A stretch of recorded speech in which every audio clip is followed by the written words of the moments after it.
باب غزو النساء وقتالهن مع الرجال.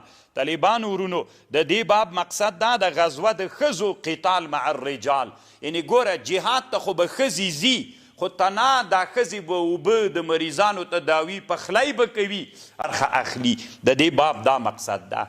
نو طالبانو ورونو کله که ضرورت پیدا سو په قتال کې برخې اخیستلی سي، لکه موږ او د تاسې د افغانستان په تاریخ کې ښځو په قتال کې برخې اخیستلی دي. طالبانو تاسې به دا صحنه نه پو یادیږي. طالبانو ورونو کابل کې یو عملیات وسو د تیر جهاد په سلسله کې، بیا د لوګر یو مجاهدو ښځه ورسره وله، ډېر وخت یې مقاومت وکړ، بیا شهیدان سول دواړه، ښځه او میړه دواړه.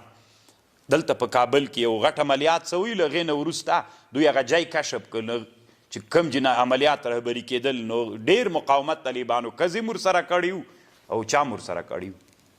باب مداوات النساء الجرحى في الغزو، یعنی طالبانو مقصد دا ده یو اجنبي ښځه یو مجاهد زخمی سوی دی هغه تداوي کوي چې فتنه نه ترې جوړیږي، زړې او مشرانې ښځې وي، بالکل دا جایز ده. باب رد النساء الجرحى والقتلى، ښځې طالبانو زخمیان د جنگ له میدان نه انتقالوي او شهیدان انتقالوي، دا مرته جایز ده.